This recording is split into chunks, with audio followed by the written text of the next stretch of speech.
I didn't think I had a shot like that in me anymore. I did. And where were you when all them people was getting clapped? You couldn't help nobody out from the tower? A makeshift bridge. The bombs are powerful enough to break the foundation. The rusted chain trails off into the ocean. The chain trails off into the ocean, connecting the island to the supply depot on the coast. This leads to the depot, and lands in. Ah, yes, so it seems. What do you think it was used for? For bringing munitions to the island, maybe? And supplies? You could also lock the bay when you raise the chain. Lock it from whom? From enemies. Enemies of the commune of Revachol. This sea fort was a revolutionary fortification, I believe.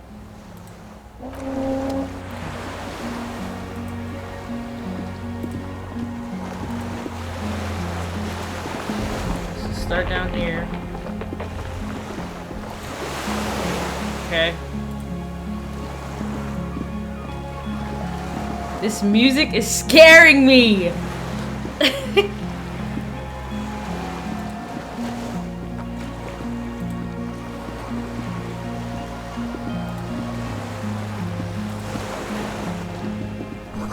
Attention. Flammable. Some fuel has leaked out of the barrel. Black. Viscous.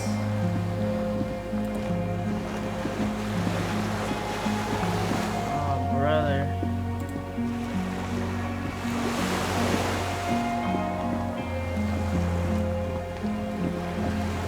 The barrel says ICM. You see a star with little specks on it.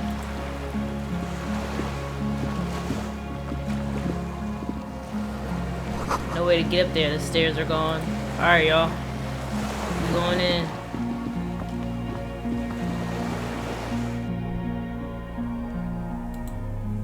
What is this?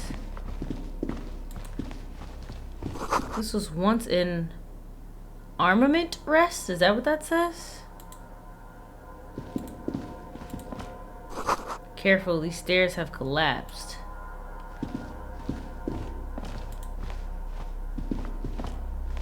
An old cylindrical generator is nested above the ammo lift, with makeshift electrical wiring running out of its side and across the floor.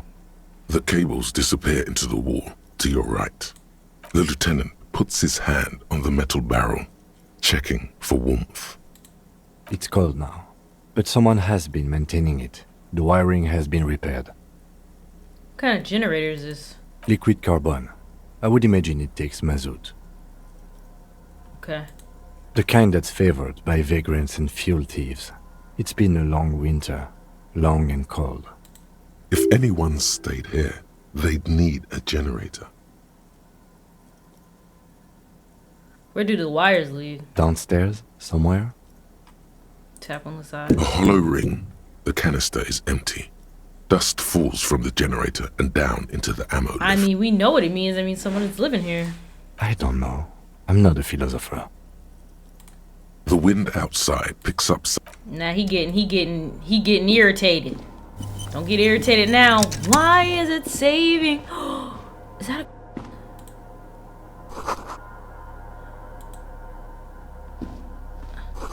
Dishes stained with sauce and fire. Survivor's kitchen. What is this? Yeah, I'll be taking that. Thank you. There's a greasy old spring mattress in the corner, resting on piles of soft cover books. White linen and a pillow are visible under a worn-out caracal blanket. Someone has been squatting here. The linen is fresh, recently washed. How recently? You force the rest of the sentence out through pain, thick as molasses, no longer able to hear yourself speak. You know, officer, you can rest here if you are feeling tired. I will keep watch. You could use some rest for what's ahead.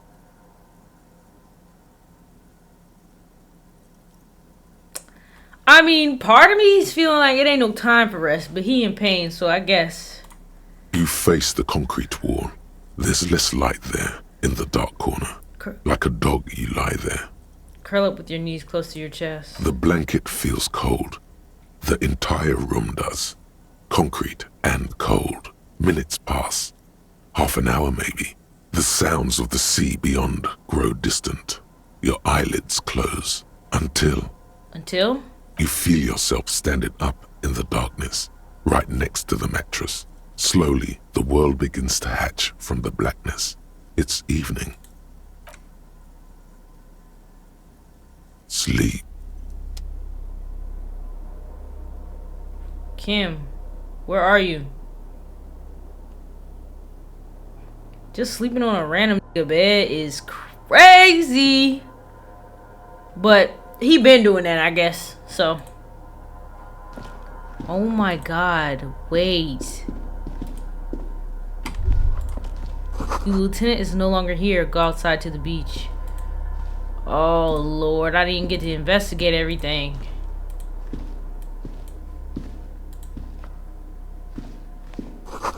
The door is still here, closed. Feels strange somehow. You can't get in. Oh my god. Where is Kim?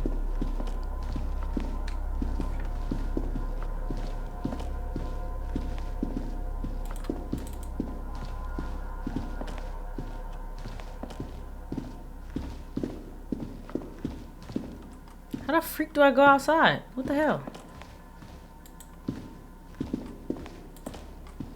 Ain't this where I came in?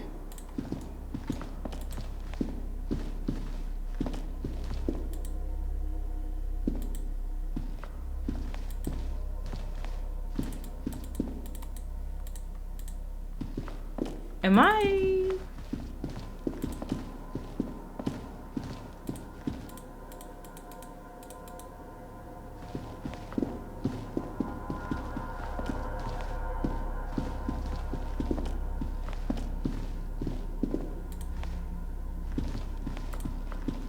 Oh, I gotta go this way.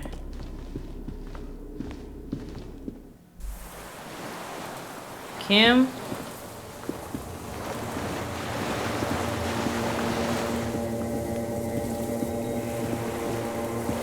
This is not fucking funny. Where is this guy at?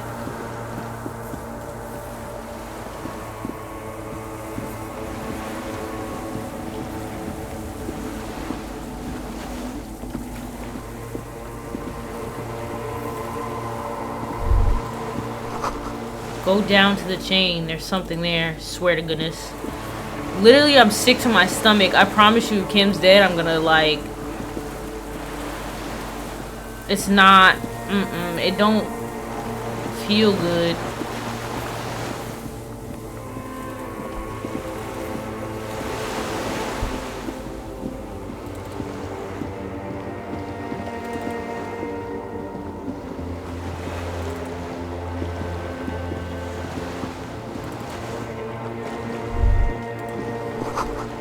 Walk into the water now.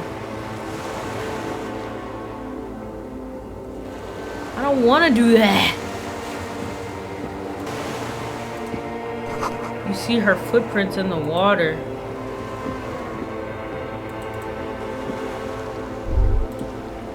Further. Oh my god.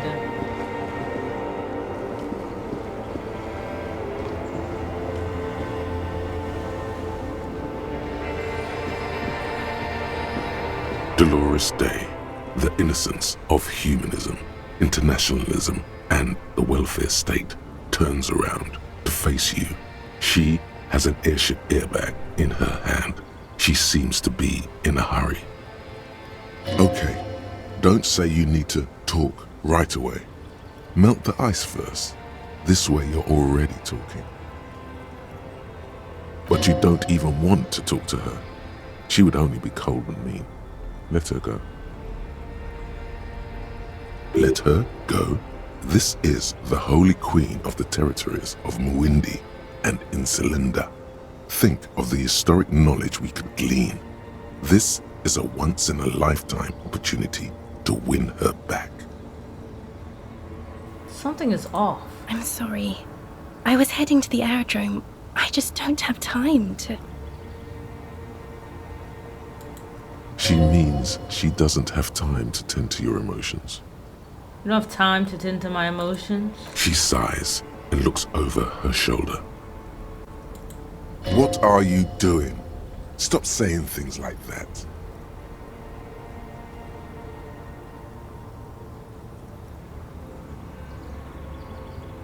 Where are you going? I'm going to Morova. To live there, in Grad. It's 1 million kilometers away, Harry. Might as well be another lifetime. What's in the bag? Just my scepter, my globe cruciger, a spare silk gown, a toothbrush, travel documents, the crown of immortality. What?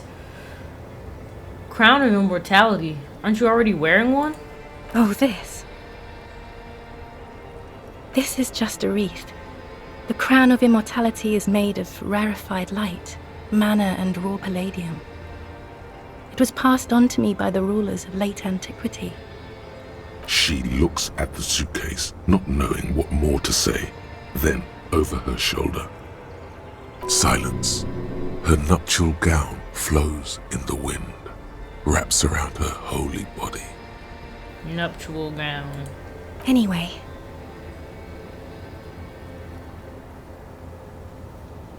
I don't understand what's happening. Go, goodbye, leave? Or can you stay for a moment? We need to talk. We need to have one more massive epic showdown.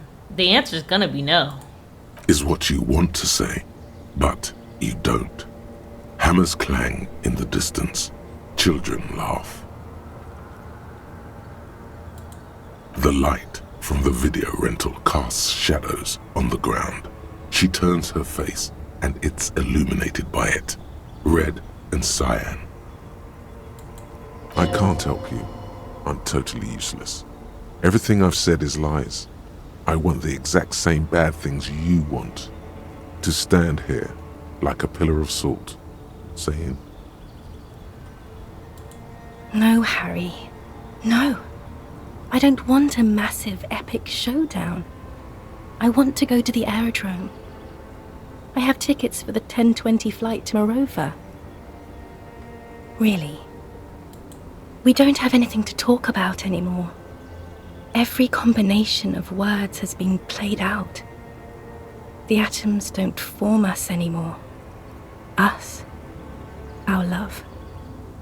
Our unborn daughters. It's all gone. I have to go to the aerodrome. I have to leave Revachol and you. And you have to be alone. In hell. Forever. I get the feeling... That's just the way it is. Why do I always jump the gun? I get the feeling you're not really Dolores Day. I don't know what you mean. Dolores Day.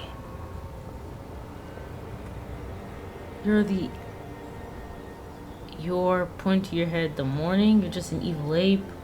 On second thought, you're Dolores Day. You're the X something. Wasn't I Dolores Day just a second ago? Now I'm the X thing? You're confusing me.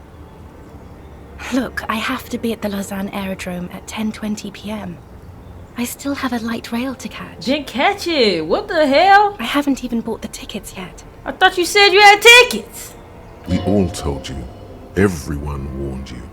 Who? Everyone? Everyone. Literally all of you. I should have gone even deeper to a place where I never met you because it's impossible to meet people in the abyss of the void. I should have stayed down. I don't know what's happening, yo. I'm lost. I'm so confused.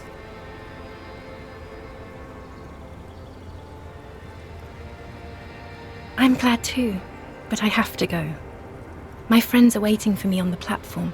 I can't let them wait. It's impolite. What?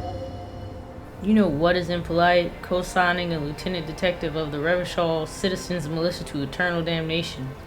Cool. Your friends? Say hi to your friends for me then. This is so grotesque. Say nothing, just look at her. She does not look back. Instead, eyes her fingernails. They're bitten frayed. The evening wind blows in. The gown wraps around her like a white flag. 1,000 times you beat an animal. 1,000 times you've raised that fabric. What is underneath has always calmed you, centered you, made you sane. Point to your head. The morning? The morning? I don't understand. It's probably better that you don't. Yes, it really, really is better that I don't. On second thought, you're Dolores Day, Queen Regnant of the Territories. Yeah. Yes, Harry. I am. Things have gotten much better for me. Now that I am the ruler of the known world. I don't want to do this. Oh God, it's already so late. I don't want to, but I'm I going have to go. Because I have a 97%. Might as well try it, right? I might die for this, though. Like, I feel like that's what this is. This is like kiss of death type.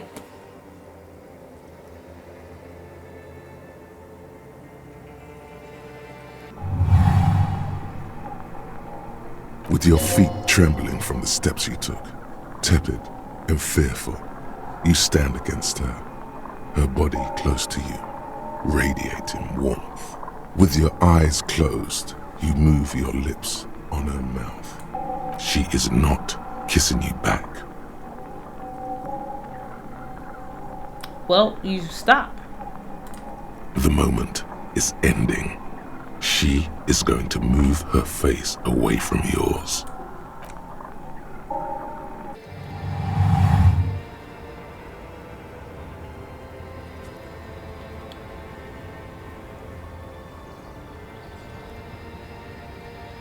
Trying hard not to look at you. When she withdrew and you held on to her hand, she tried not to look at your face and see the expression there. Brother, you should put me in front of a firing squad. I have no words for how I failed you. That's it then. No, Harry. Not yet. There is one more thing you have to see. Oh no. I'm pregnant. Okay. You know what this means. Is it mine? Of course not. I terminated yours. Oh, okay. Don't you remember? You poor fuck. Poverty-stricken fuck. Now, go ahead. Ask me more questions.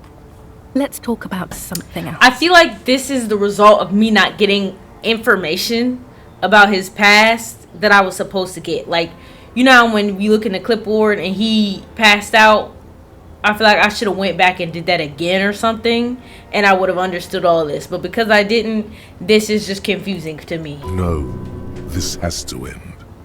Do the last one. More questions. Ask more. But you said I have a vast soul and you always come back to it? No, don't say it. Don't beg. It will only make her go. Wait, yes, I have other questions first. Where's the list? Yes, somewhere hidden among the options popping up in your nervous system is the right one. That will make her love you again. Oh, hell and no. not go to the aerodrome at all. What happens now? Nothing. I have to go. I'm gonna go now. Go! I was wrong. You don't have power over her anymore. You shouldn't have said that. I am wrong about everything. You should go on without me. Okay. No, you don't. You're just being a martyr. And I'm really going now. The time is up. I must be on the 10:20 flight. Bitch, at this point, it's 11:50. You missed the flight. Will we ever see each other again? I won't see you, but you will see me. How can that be? Oh, Harry. This is a dream. Can't you see? I'm already in Morova by now. Right. Who knows how long ago this happened? A year? 2? 5 years ago? How will I see you again then? Right here, tomorrow night. Once this dream starts happening, it keeps happening. 3 times a week, at least. And Harry, it really, really looks like it started happening again. There's the video rental. I'm suffocatingly beautiful and young. And I smell of tutti frutti chewing gum. Tutti frutti. Like I did that time when I asked you for forgiveness.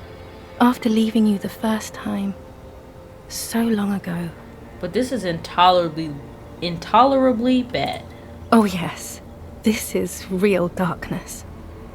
It's not death or war or child molestation. Real darkness has love for a face. The first death is in the heart, Harry. See you tomorrow. Weird ass dream. Terrible ass dream.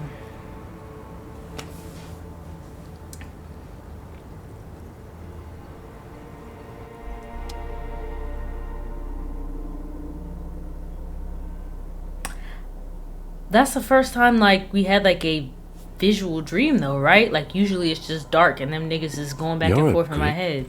How was your sleep? Let's solve the case. My sleep was deep and invigorating.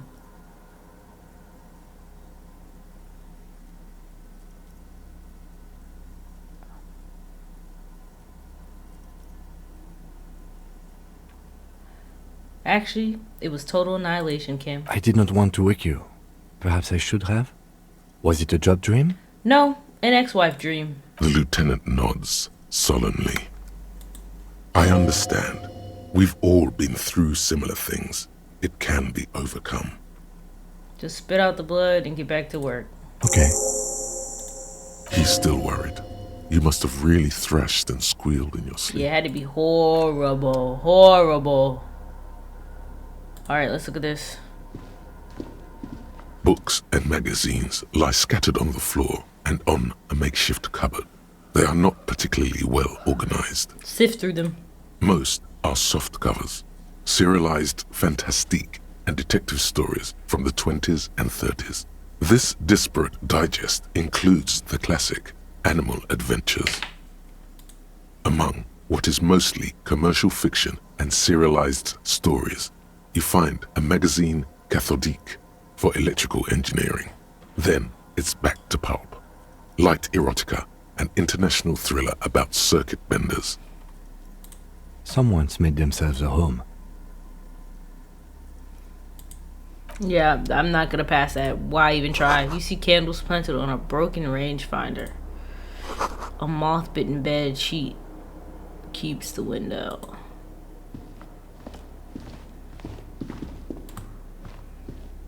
Lockers.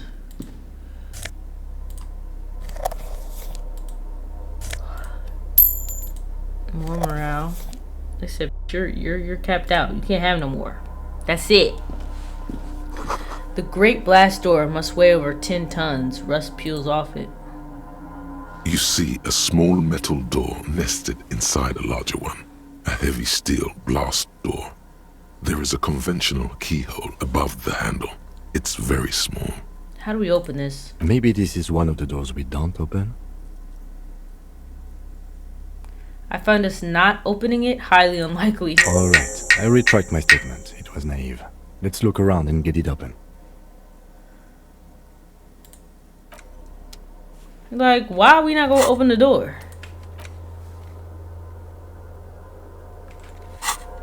Maybe from the console? I'll stay down here and walk across, since now I know I can do that. Shout out to the weird dream.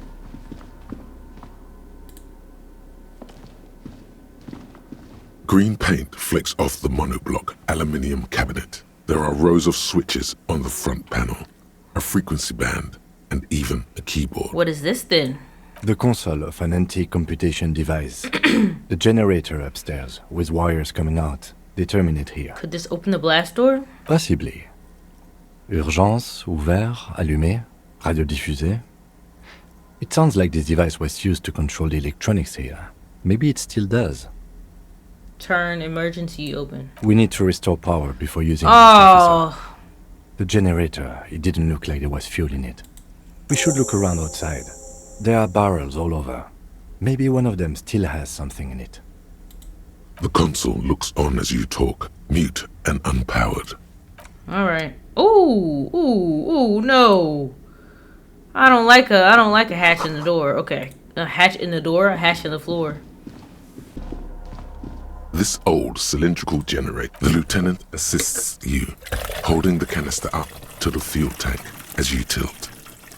Dark brown, viscous fluid pours out, and the room fills with a chemical smell. There's a red starter switch on the side of the cylinder and a start rope on the other side. The lieutenant flicks the switch. Pull the rope. The recoil start wakes the old generator up. The machine sputters like an old warhorse before settling down to a rattle.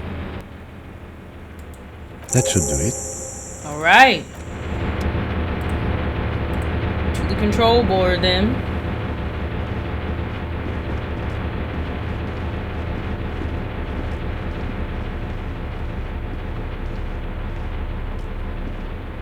I do regret cutting off the mutton chops. I do. I just wanted to try something new, but I really regret it. He does look a little wild. A dim golden glow animates the console. Faint, like a ghost light. Urgence ouvert reads one dial key. Allumer reads another. It's on. Turn emergency open. The blast door opens with a series of clicks. A shaft of light appears, then widens as the light shines in.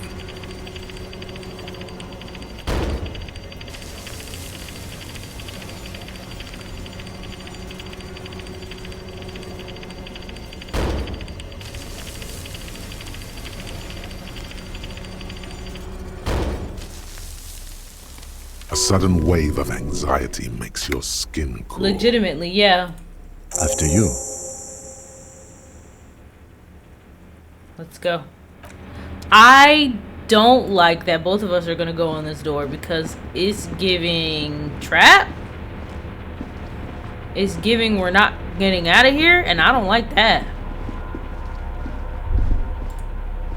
Walk slow, it might be dangerous.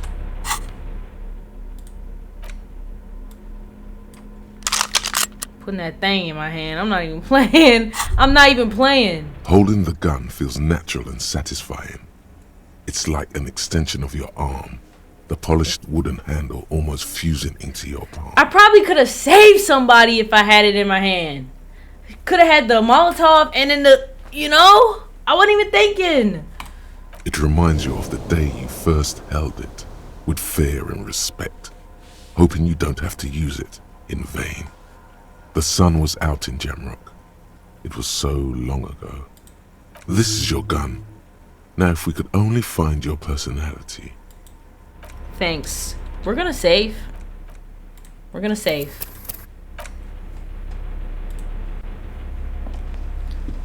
Fool me once. Okay. Just a little beach action, nothing crazy.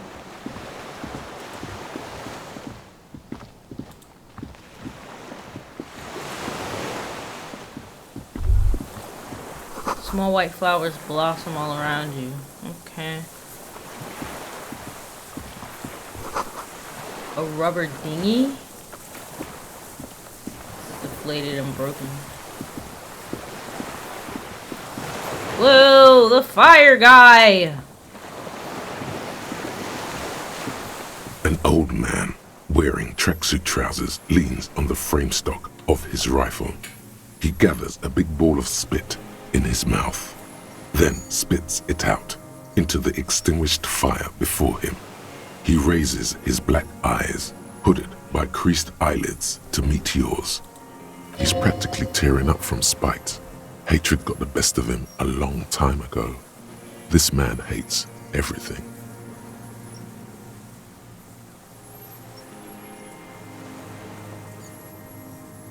Did you close the blast door? I did. And you opened it. How? How'd you know I was coming? Reactionary rock and roll music. Playing on the water. Told you we shouldn't play sad FM. But you didn't say that, Kim. I did. We have entered a world where he said you shouldn't. It is the only world. The fascists were right about rock and roll. It is degenerate. hip gyrating mental illness music. Okay, sir. He's not gonna put the gun down. I'm with the police. You can keep the gun, but keep it down. Not one move. No. Whoa! Put it down now, sir. Kim, hey man. He would have been clapped us if it was that. Or you're gonna blow my brains out before you question me. To hell with it. It's a walking stick anyway. It's out of bullets. He would have been clapped up if it was that, Kim. Like an amputated limb in the sand. Pick up the gun lying in the sand. His gaze follows your motions. The rifle feels surprisingly light in your hand. Frame stopped and patched in places with tape and wire. Inspect it closer. The rifle's in a shabby state, like a crutch that's seen too much travel. Hieroglyphs are embossed into the forearm, made of walnut. On the butt, you see Vespertine writing, burnt into the wood. Triangon, 4.46mm, made in Sinyao. This uses jacketed ammunition. The right type and the right calibre. He's liking this. The old man keeps following your motion with his gaze. His right arm twitches suddenly. This looked very much like the murder weapon. It could be used against him to get a confession. In time. Who are you? My name is Josef Lilianovich Dross, Political Commissar of the 114th Anti-Aircraft Division of the 4th Army of the Commune of Revachol. Okay. I am a deserter, a partisan, and a prisoner of war. This is my termless surrender. The commune of Revachol? Do you mean the ICM? You're a holdover from the...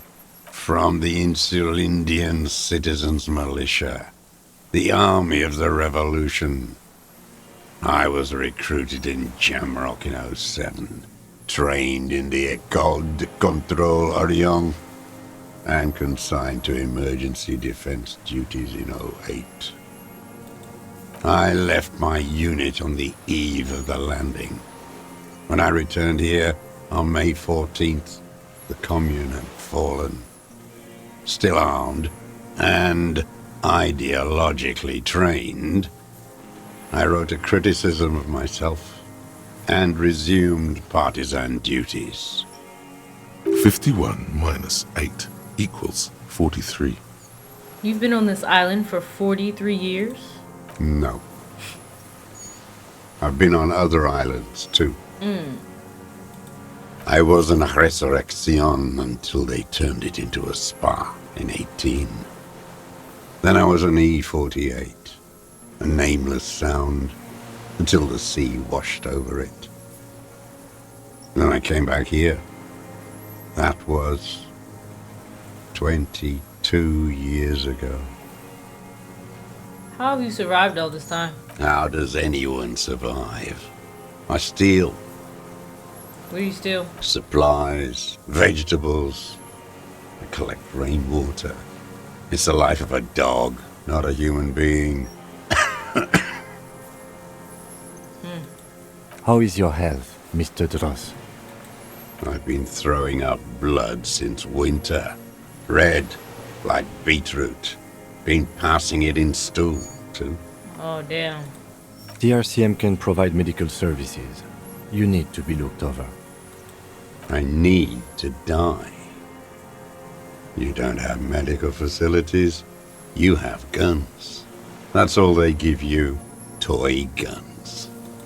You also have Druamine. But he had painkillers too. He just don't want to take them.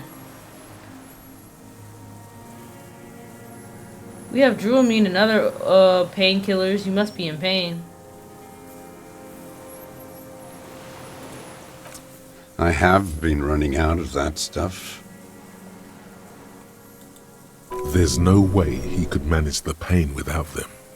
It's safe to Yeah. say He is addicted to painkillers by He'd now. have to be.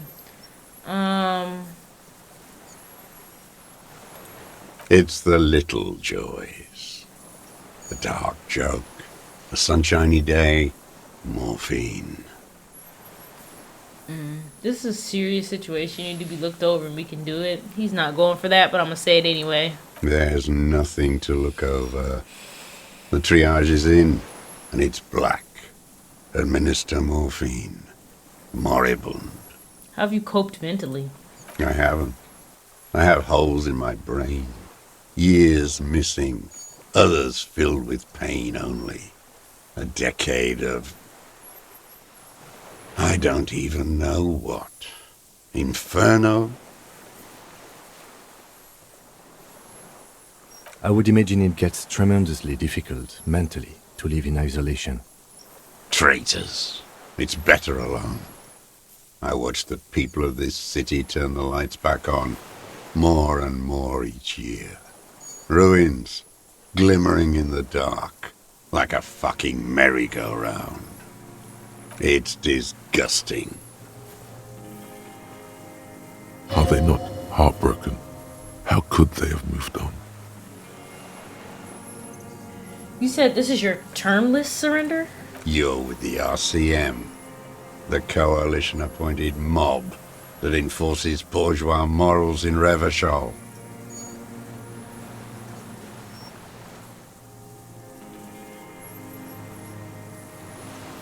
We're with the RCM. Let's leave it at that. Let's. You represent the Moralist International, the enemies of humanity who took this city. I represent their adversary, le Parti Communiste dans le Monde. Take me to them as a prisoner of war. I have relinquished my weapon. I can no longer serve. No superiors can relieve me of my duty. You bulldoze them all to a mass grave for trying to free humanity.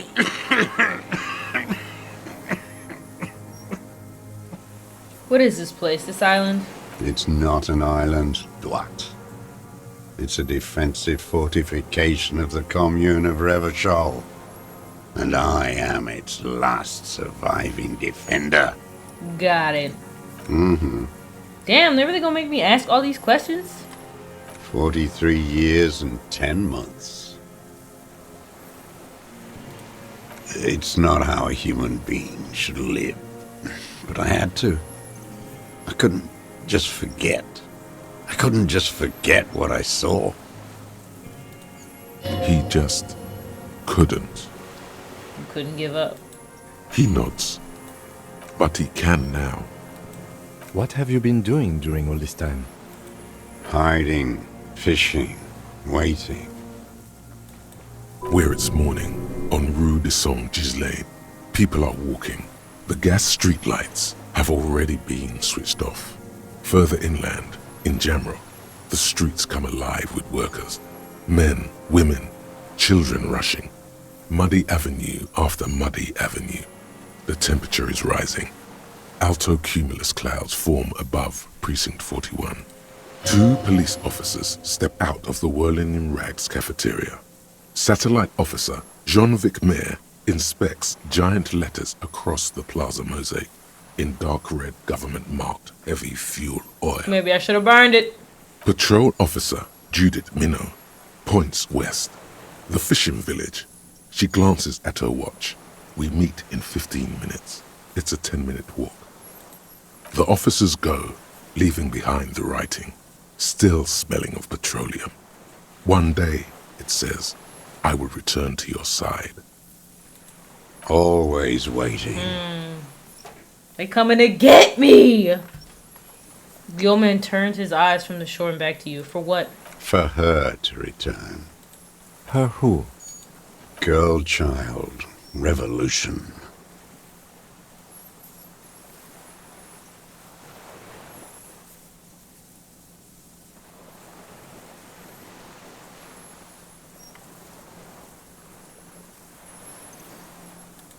I am not a fool. I know the material base for an uprising has eroded. The working class has betrayed mankind. The historic opportunity for a revolution has passed. It will not come back anymore, however hard I try, whatever I do. What has he done? Perhaps a confession will lighten the load. What have you done then? Yes, what? To get things going again? Fan the flame? There is no flame to fan. There is nothing left of the world, of our dreams. I have another serious question for you. Let's wrap this There's up. nothing serious in this. 28! It's a farce. What have you been using this gun for? I've used it for killing people. Okay. Here we go. A trail of blood. The lieutenant smells it too. Killing people? It's a gun. That's what they're for. You want a moralist euphemism? Defending your family and your property. I haven't done that. I've used it to kill people. Not recently, though. Interesting. During or after the war? There is no after the war. Class war is never over. Okay. So he's continued killing after hostilities ended. Okay. Go in straight. No euphemisms. He doesn't like those. No. Be careful now. Slow and steady does it. Make him repeat it first. Don't mess this up. Remember, he wants to tell you. Get personal. So you're saying you killed people after active fighting stopped? What did I just say? What did I just tell you? Don't drop the ball now. Alright, did you use that gun to shoot and kill a colonel of the security contractor Crenell? The who now? Okay.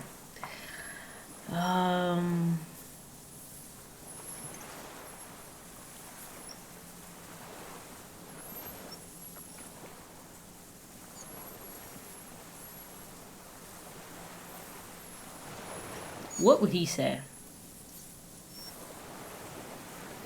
I'll say too. Oh yes, that one. Ugly piece of work, that boy. Did you kill him? I am a son of a welder and an officer of the commune of Revachol.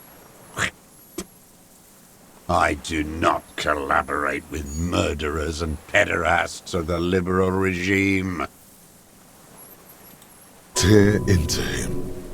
Pile it on him. Everything you got on him.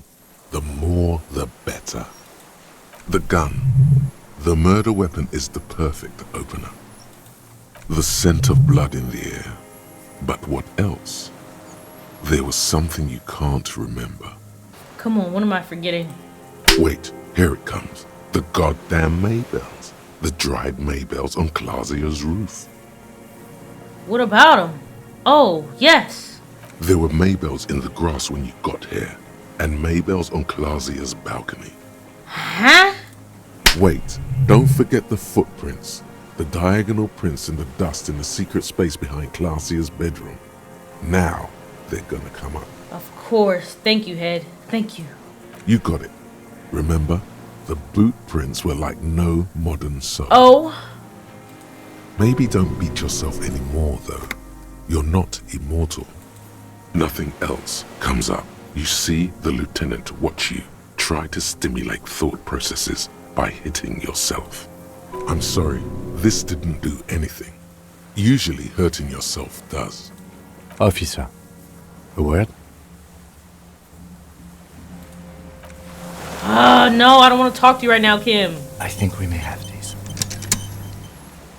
Do you think he did it? From nothing to this in a day.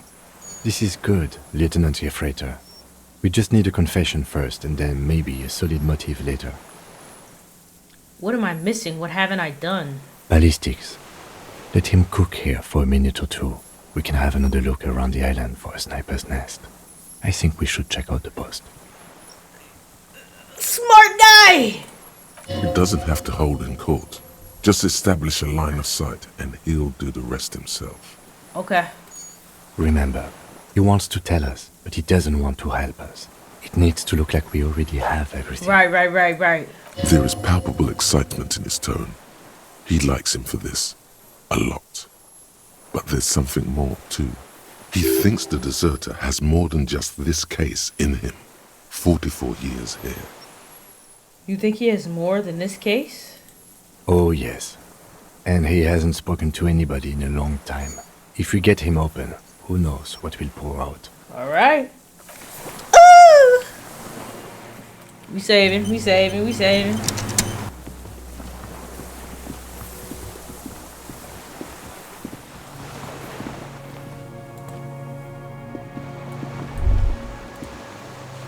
There's a rain-soaked mattress on a concrete slab, only half covered by the crumbling roof. At the head of it, double embrasures, firing slits like two eyes in the wall. B triple prime. This looks like a good place to shoot from.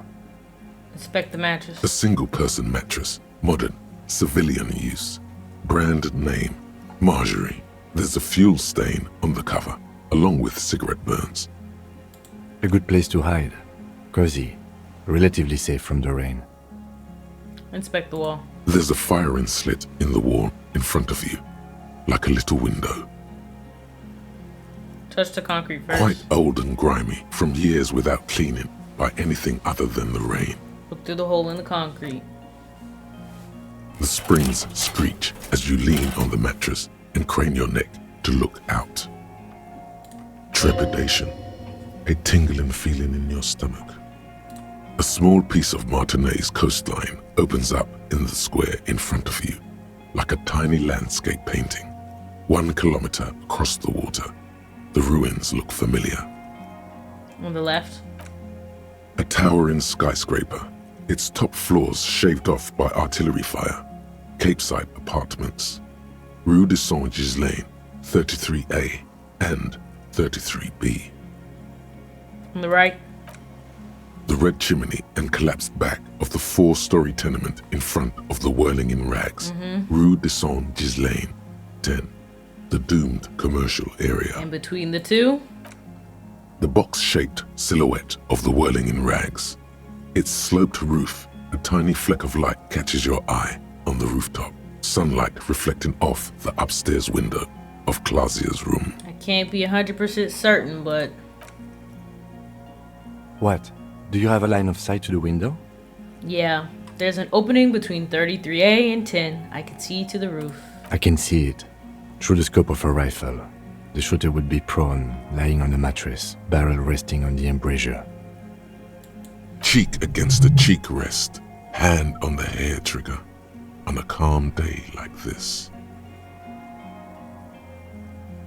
Kim, I can make it. I can make the shot. Good. I think we have it, detective. The origin of the shot. This is the sniper's nest. Finally. In our defense, nothing pointed here. Many leads pointed elsewhere. 6 people are dead. We could have prevented it. Don't beat yourself up, officer.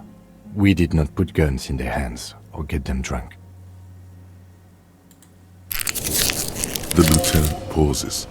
Regret comes over him. We will make up for it. Here.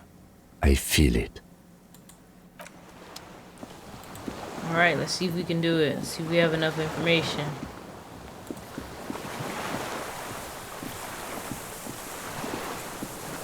Minions of capital. What do you want? Pretty bourgeois. Tear into him again. Pile it on him.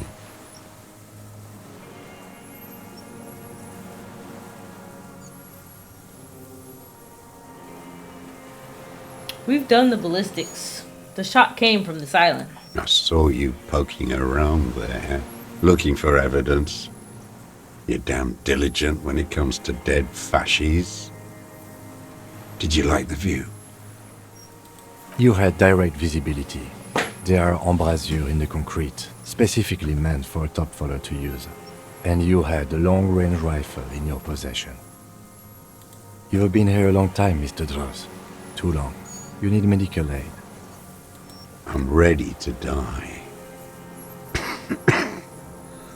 I've done my part. He's practically admitting to it. Dead fascists for fascists. Done his part. It's the best uninterrupted line of sight into that window in all of Martinez. Because it's a sniper's nest, you stupid fuck. Radio Gosh is right. You have worms in your brain.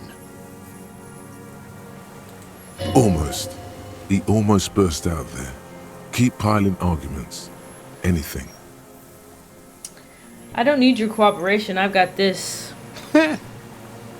Not a lot of guns around that use military-grade ammunition, are there?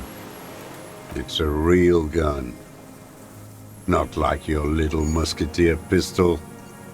I've seen you prance around with that, jumping hoops for the liberals.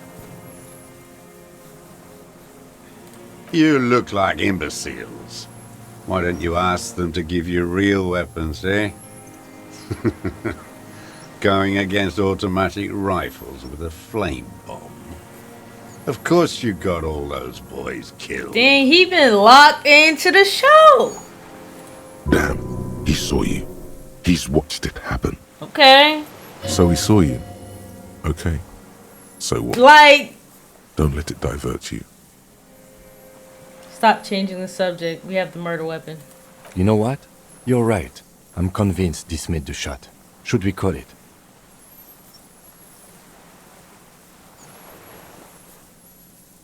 Good. This feels good, doesn't it? Tearing things up like this. When you have the murder weapon, you have the killer. Maybe. Murder. Maybe. It's just too easy a little bit right now. This pushed him, but not enough. Just a little more. It's locking on the Maybells behind the victim's window. I saw them growing here. Damn Maybells. The whole island is turning white with them. He seems tender suddenly. Nostalgic even. A strange mood swing. So many this year too. The spring is coming. No, it's already here. Wash the filth away. I haven't seen the flowers anywhere else in Martinez, only here. A young woman called Clausia. Ring any bells? Flowers like these were behind her window. Clausia. You know her, right? She had intimate relations with the victim, the mercenary. With the victim. There is a small tremble. Looks like a smile. A crooked smile. Yet isn't quite voluntary. He's about to burst. Shawty said it. Whoa! Don't leave any loose ends. Get him on everything. I wonder what brand of boots you're wearing. Everything is brands with you individualists. Who cares what brand my shoes are? Sansa? Some shit. Show me the soles, please, Mr. Droz. Fucking imbecile. A black-white spiral pattern covers the sole of the worn-out old running shoes on his feet. The maker is called Sensory. You see their V-shaped logo, but can't make out the size. The size fits, but not the sole.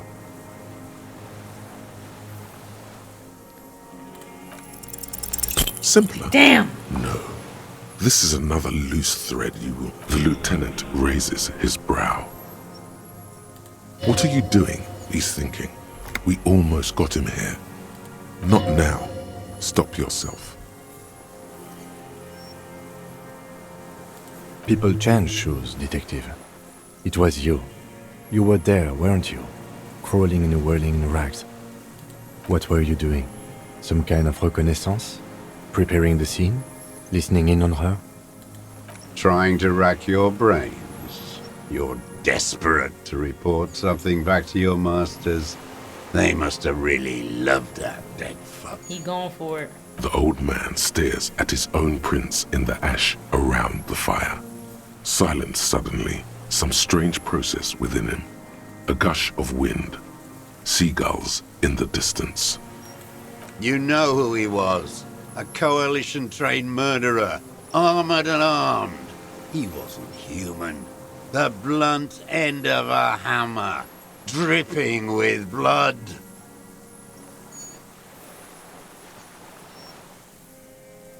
I mean... Beating us to the ground. Moaning with joy.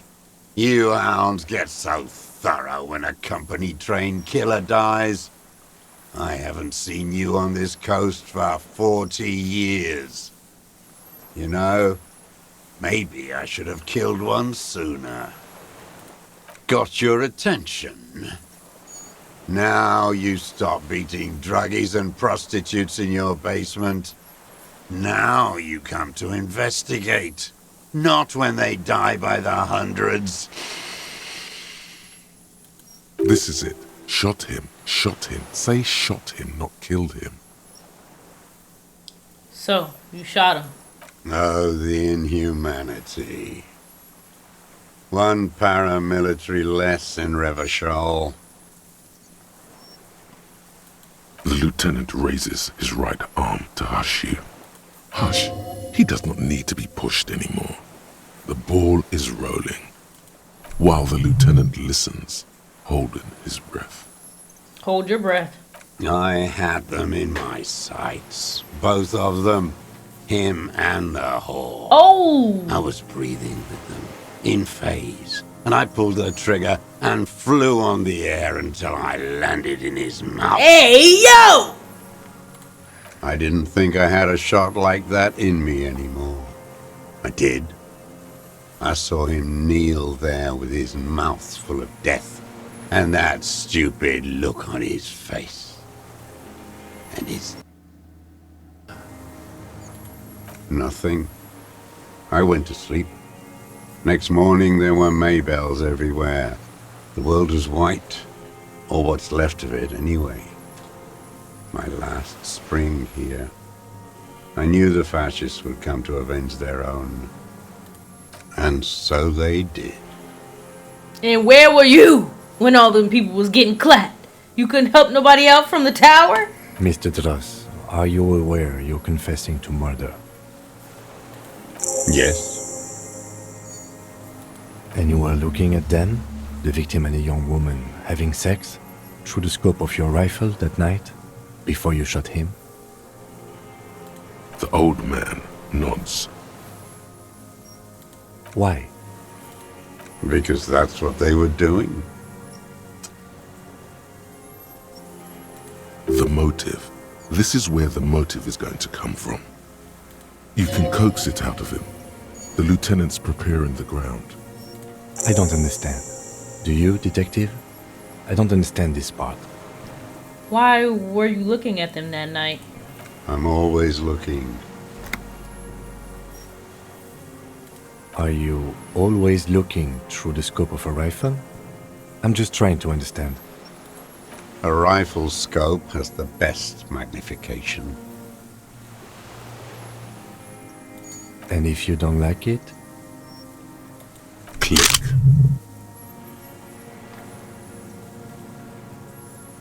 What? Yes. Think of it as a form of critique. Wow. You got him going. Connect every little piece now. Wrap this up like a gift. Start with when he first saw him. It will give him a chance to ramble. Start with when he first saw him and we'll give him a chance to ramble. When did you first see the deceased? 3 weeks ago, when the rich hag came in on her galley. Her honor guard came in tow. Joyce. He means Joyce. By that you mean Joyce Miser? Was that her name? The Wild Pines rep? Wrinkled up whore.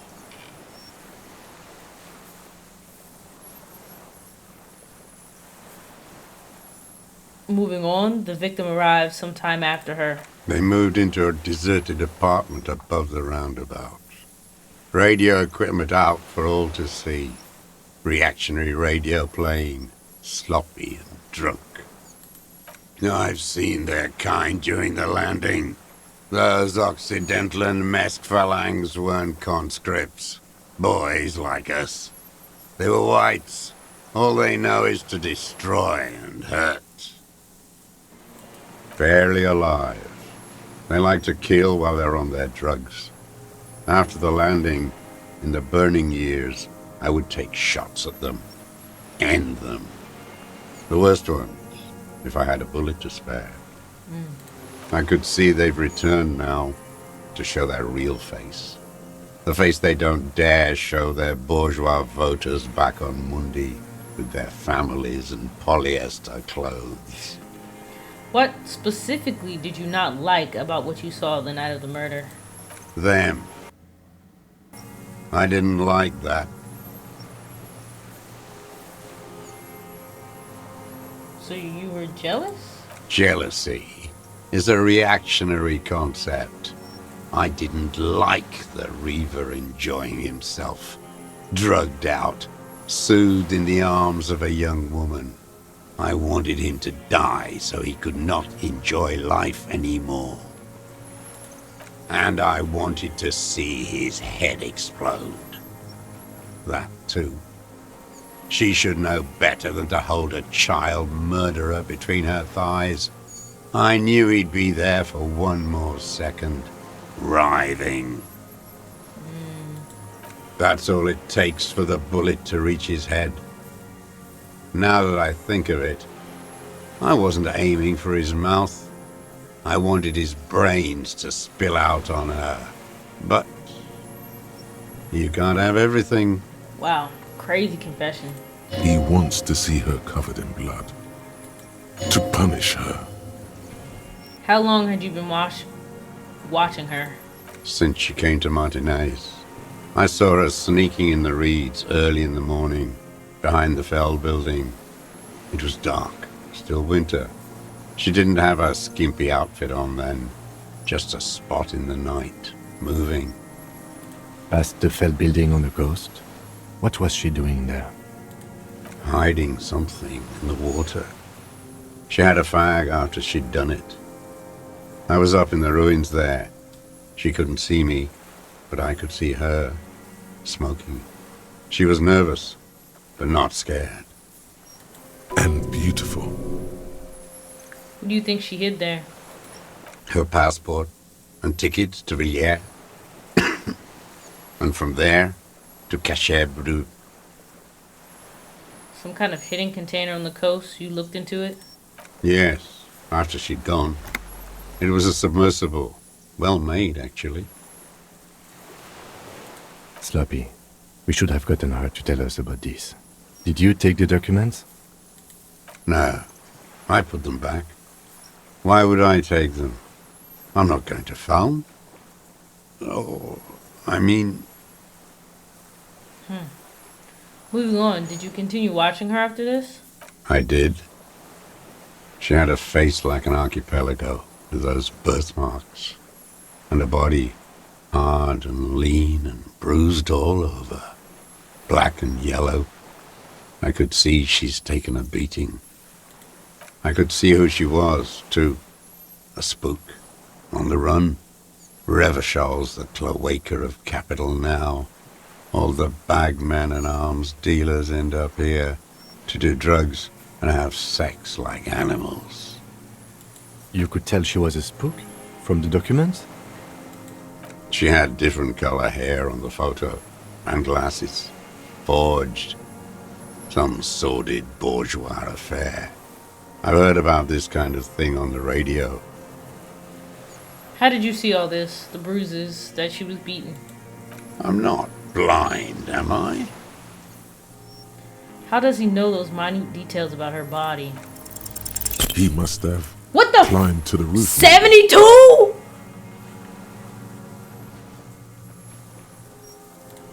I have my ways.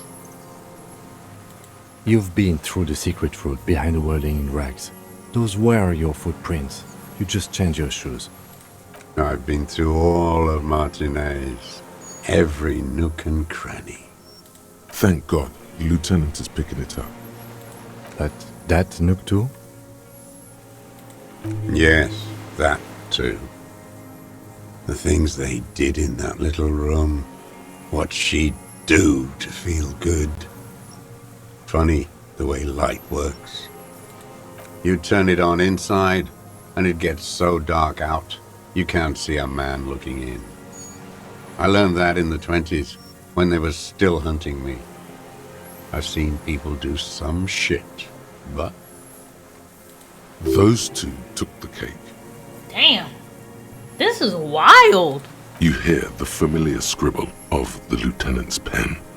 A quick glance at you. One more loose end down. We're doing this, detective. How did you get in there? The hidden pinball workshop. I can just walk in the hostel now after a good wash. They all think I'm an antisocial, a vagrant. Closing hour is a good time. The kitchen's empty then. Damn, he really just giving it all up. You had to open the steel door in the kitchen? How? I got that open a long time ago. Some bourgeois game merchant lived there. I don't know, 15 years ago. He left spare keys all over, and I took one. Then I saw her turn the light on one night in my scope. Damn. You wanted to punish her, so you killed him? She practically breastfed that man. You wouldn't believe the things she let him do to her. You stare at them too. In your mind, her innocence day still turns to leaf. Airport bag in hand, silks flowing in her wake.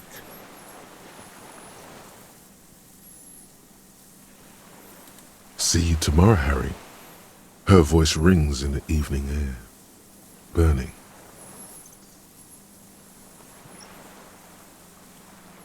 The world is insane. You had feelings for that woman? There's nothing to hold on to. Only this. It's not enough. Man needs to feel something else. In this fight, it helps if you have your eye on something there.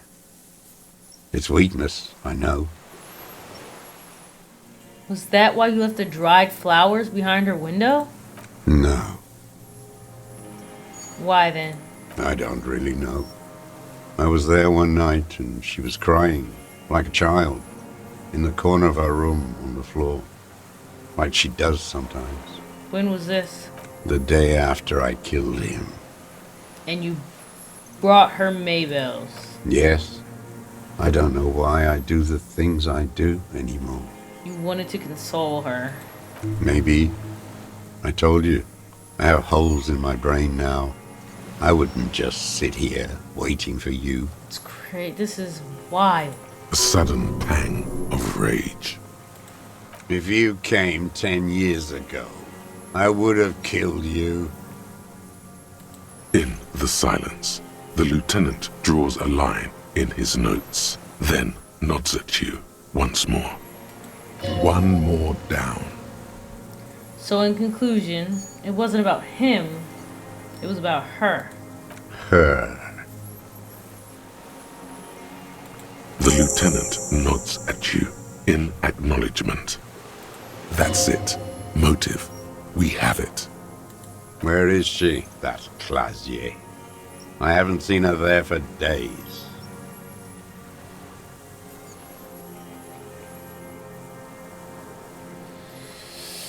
La la la. She got away. We don't know where she is. She got away, but she let us hear first. She figured out someone was watching her from the sea fort. I want to tell him. Gone. I knew it. She kept staring into the scope this last week at the island, like she knew. She'd look at night, crying or smoking on the roof, staring right into me. It doesn't matter. Midtown, across the Bay of Revachol, the oceanic wind washes 40-story What? towers. Above them, Lucerne Central Aerodrome, a cocoon suspended in the sky, by a web of suspension wiring, encircled by hybrid aircraft.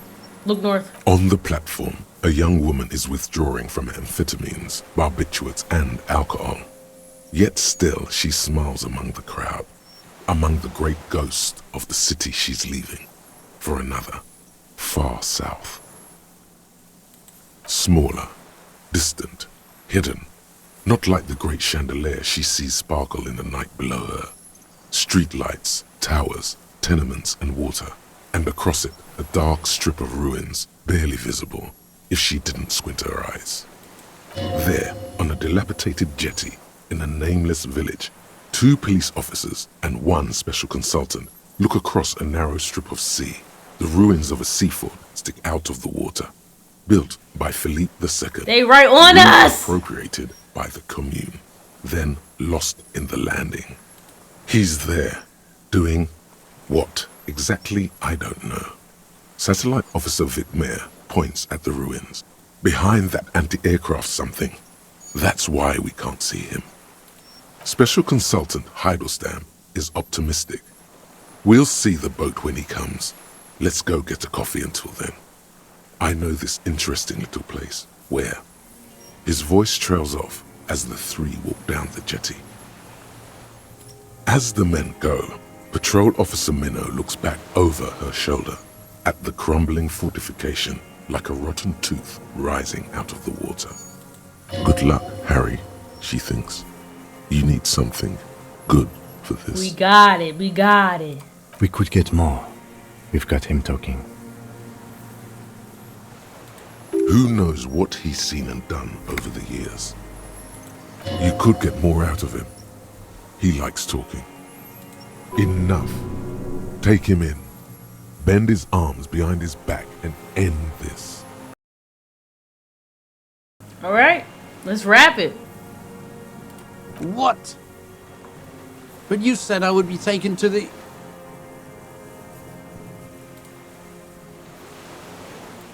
The sum of all the erratic movements, fidgeting, and mood swings he's been exhibiting. Oh no. The wind picks up.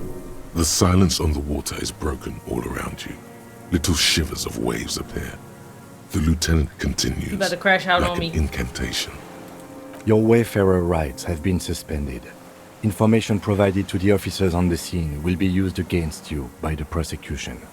You will be given legal counsel within 1 week and must face court in 44 days. Do you understand? Damn. Do you understand? But...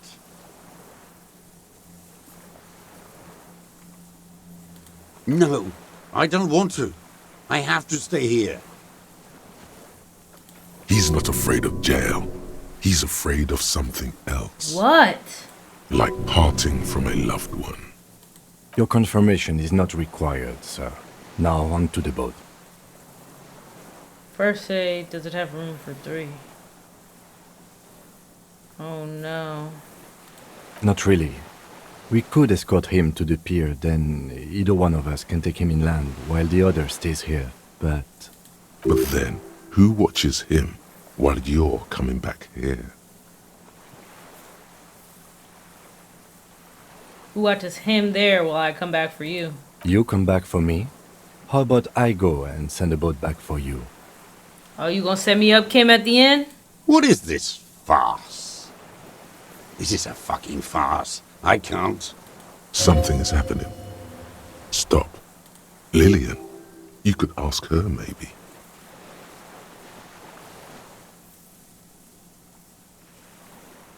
Fuck. Something is happening? Stop. You thought you heard something, but it's just the reeds. Oh, y'all. This is about to get bad. Maybe we could all fit in there.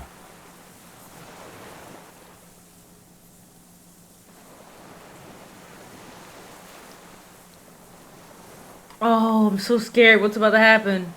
We could all fit in a little boat? Actually, no.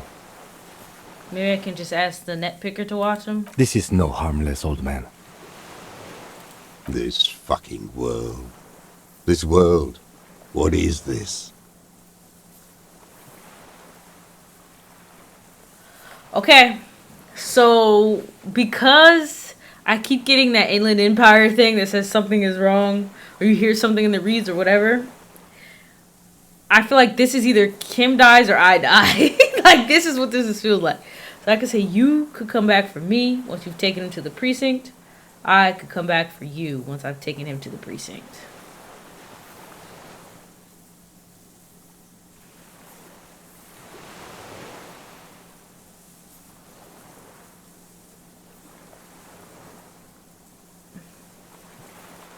I'll say you could come back for me. Oh, or maybe he'll clap him on the boat.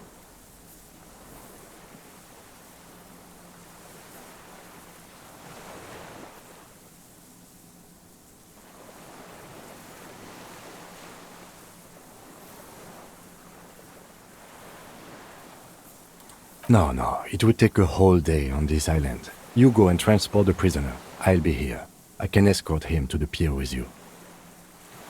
It would take a whole day on the side. You go and transfer him. I'll be here. I can escort him. Oh no, y'all. No need to.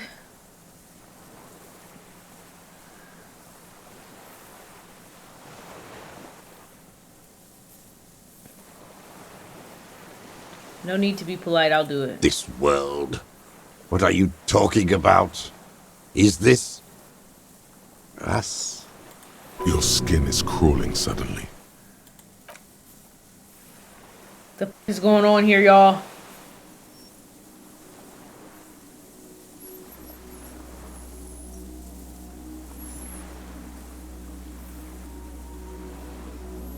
Oh my god, it's that creature!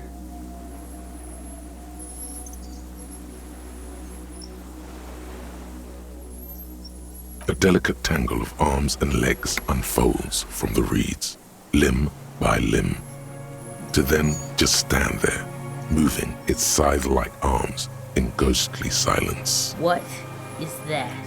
What are you talking about? The giant stick insect. There's nothing there. The stick insect is over 3 meters tall. It looks straight at you with its tiny pinprick eyes and its grotesquely small head. You feel your legs shaking under you and your gun hand rise instinctively. There it is, I see it. Tell me what you see, damn it. I can't make out one small thing in the reeds. Kim, can you see it? I can see it. 4 simple words, thank God. If he can see, then you're not insane. But that means it's really there, spinning slowly, in absolute silence, its limbs long and slender. Be very, very careful.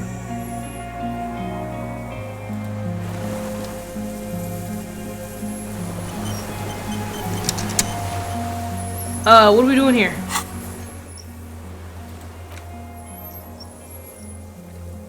Go to it carefully, it may be dangerous. Bitch. What? We saving, I'm not playing.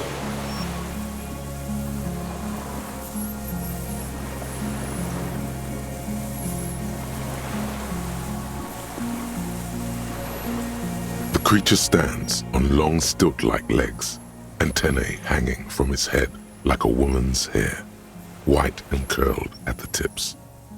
It is no more than 5 steps away from you. The segmented antennae move with apprehension, searching for something. You, reed-like tufts stick out of its joints. As the insect moves its forearms, Oh, no. it produces a faint hiss, like a reel-to-reel machine spinning after the tape breaks. I shaved after the pheromones. I'm gonna do it. Let's go. Slowly, with your breath held, you take 2 small steps toward the phasmid. The creature lets out a series of ultrasonic clicks that swarm around your head like swallows. Like laughter, a sort of happiness. Sweat drips from your brow, soaking your chest. You reek of it. your chemicals. Hissing and clicking, it extends its mandible-like antennae to greet you. You're right below it now, looking up at the colossal chitin of its white limbs. The head of the creature is crowned by reeds, and its eyes are like small droplets of water.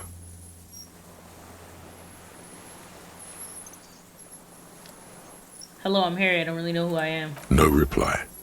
A total ancient silence comes from its mouth, along with what appears to be some kind of foam. The stridulations of its limbs continue all around you. Hey, we're going back off, baby. The invertebrate stops, raising its scythe-like arms and tilting its tiny head, formed from the fused plates around its mouth. For a second, the effigy is frozen. Then it nudges back into motion. I'ma do it. With a click. Tell me, what are you doing? I exist. Okay. What exactly are you? I am an unknown species of the order Phantasmodia, endemic to the Insulindian Insula. For the last 350 years, I have hidden in plain sight, masquerading as the reeds, molding, cloning myself, unfolding at night to play with trash bins and boys. It may have unknown, dangerous biochemical characteristics that help it maintain its camouflage. I went unnoticed by the first settlers and the land surveyors of the suzerain. Also, by the soldiers of the revolution and the officials of the occupation. Even the Semenese islanders who came here first, but did not stay, have not seen me.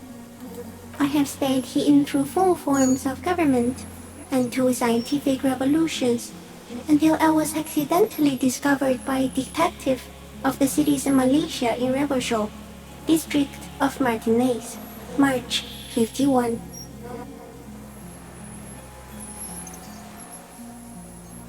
I'm a detective. So am I.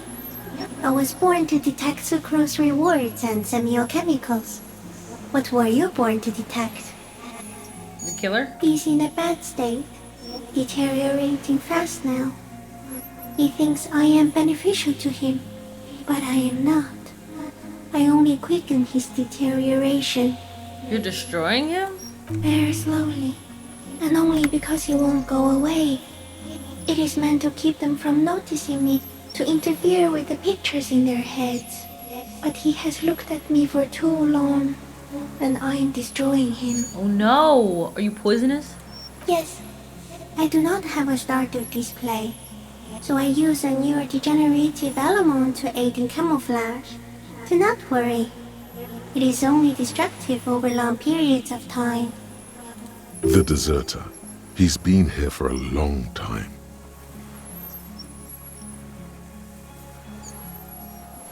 Tell me what it's like for you. If I tell you, what will happen? Then I will tell you what it's like for me. I'm ill. What is your illness? I'm ill in my head. I'm insane. That's how it is for me. In my heart, for me, it's sadness. Input after input. For me, it is not like that. I have states, not the emotions. For example, I experience excitement and unexpected sugar rewards. But that is not important. Now I will tell you how it is for me.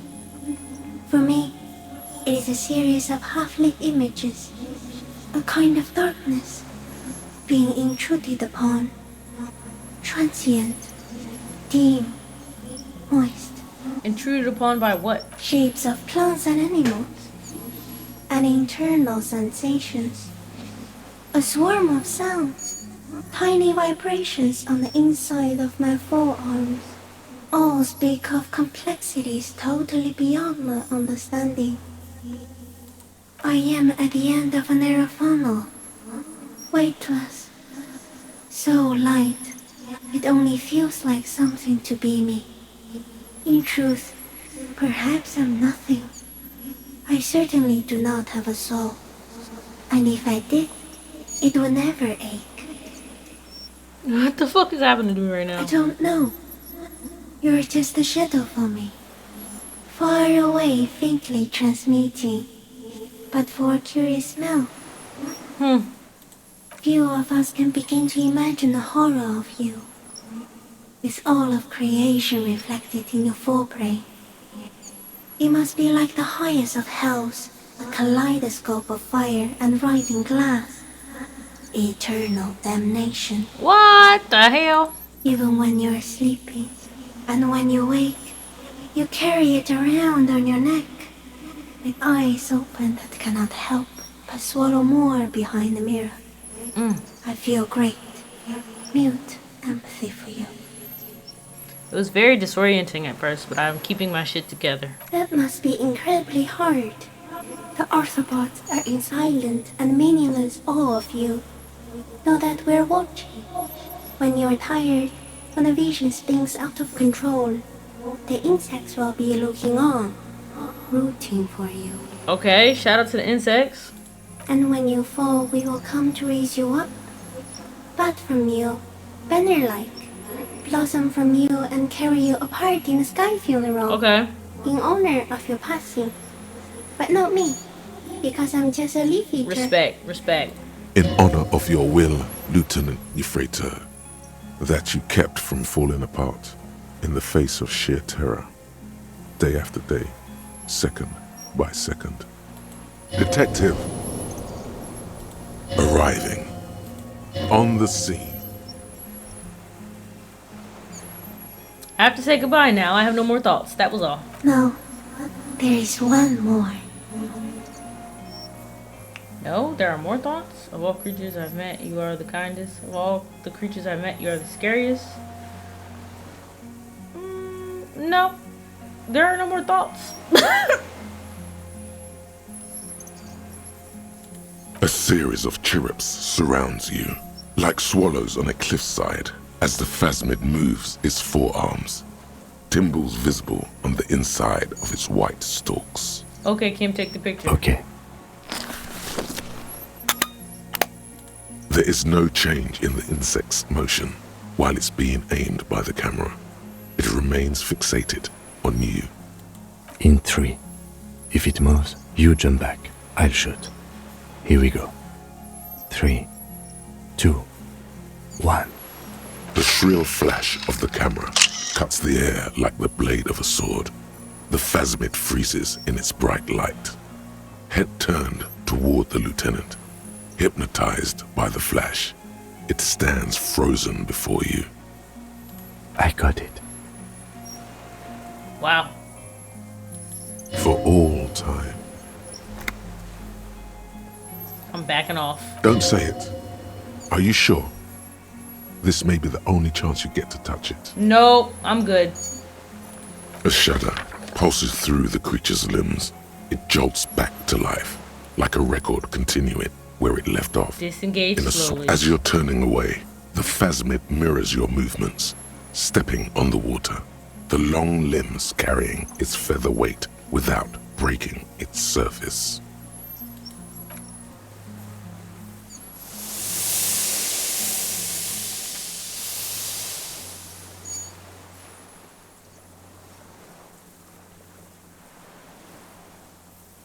Maybe he'll be better now? And just like that, it's gone, skating away across the sea's calm mirror like a skipping stone, leaving nothing but circles on the water. And something under it, in the place it stood, bobbing there, among the reeds, a collection of items. It's gone.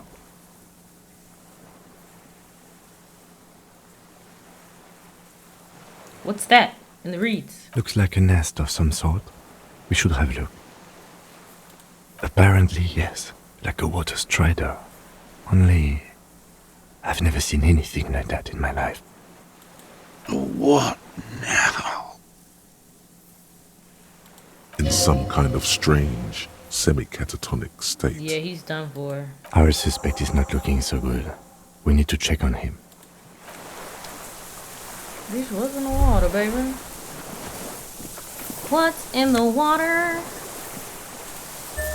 Yeah.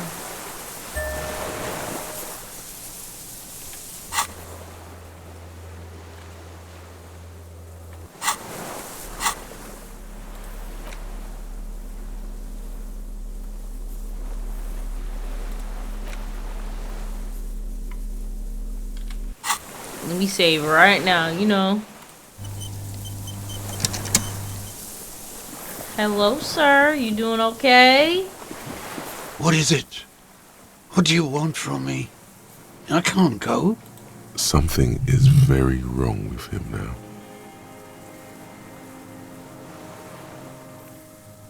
See. He stares at the reeds and falls silent. Mr. Dross? The man does not respond. He keeps staring, black eyes glazed over and bulging from their sockets, his gap-toothed mouth shaking with fear and longing, like an addict of some terrible substance. Wave your hand in front of his eyes, maybe? A light shiver passes him, followed by nothing. His hands are trembling, and he breathes slowly. He's going into some kind of psychomotor immobility. The good news is, this solves our transportation problem, doesn't it, Mr. Dross? The trembling mouth appears to sigh. Between this and the broken tire he's used for a boat, I think it's safe to leave him here, while we go and get help. It will need to be medical first, I'm afraid. What has happened to him? Old age and shock.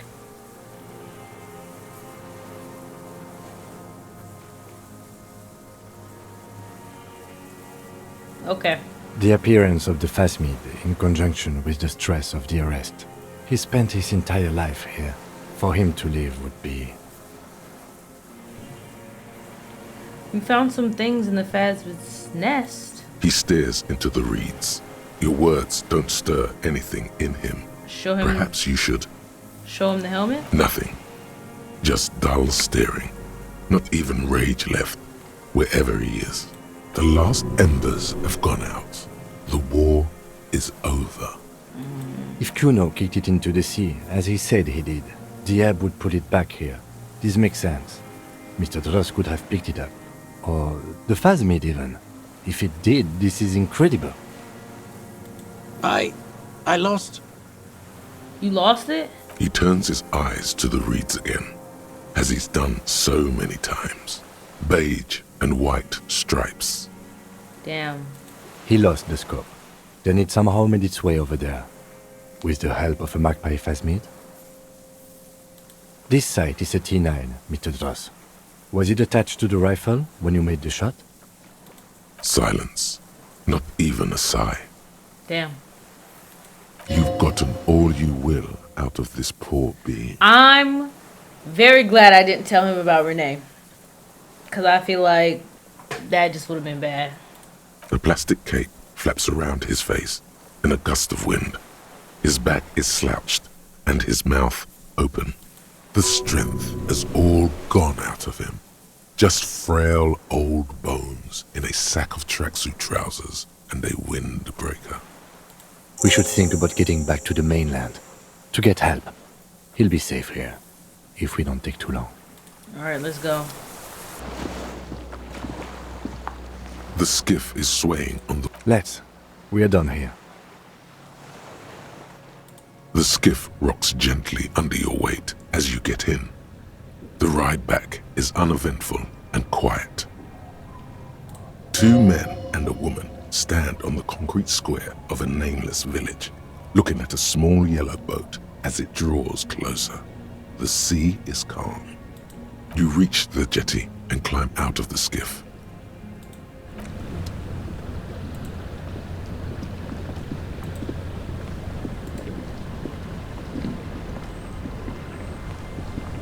Where they at?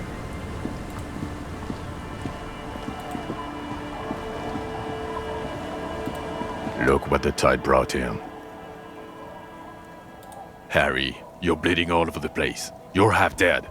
Whatever this is, it is completely unimportant compared to what you've just seen. No one else seems bothered by the bleeding. Bothered by it? Harry, you look like you need a fucking organ transplant. Oh, fuck it. Let's not get into that. Hello, I'm Trent Heilerstein. I believe we've met on several occasions. Oh yeah! I'm your goddamn partner, Jean Vicomar, and this is your special task force. Or what's left of it. Special Consultant Trond Heidelstam. That's why he seems Patrol familiar. Officer Jidit Hi. We've come to scrape what's left of you off the pavement. Lieutenant Kim Kitsuragi, Prison 57. We've just come from the island, where our investigation led us. We might need your help with something later. As if he recalled that he's in fact a decorated police lieutenant and not a naughty boy. Yeah. But this is clearly a departmental matter, so I'm going to leave you to discuss it among yourselves. It's good to meet you, Lieutenant Kitsuhagi. Letting the lieutenant know he shouldn't feel embarrassed over the shitstorm that's about to befall you. What's this about? Ari, we want to help you. Trant, I believe this is where you come in? This is the horse-faced woman. I don't know why you named her that, but it was beyond idiotic. You should never address her using those words again.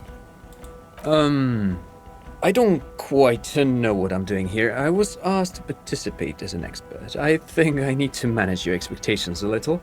I'm at best an enthusiast in cognitive science. My background is in something else entirely. I engage in neurology on a merely theoretical level. In fact, I should probably get going. What? No, Trant, it's too late. You're part of this shit now. What have you got to say for yourself, shit kid? What does he have to say for himself? He left you to catch the bullets.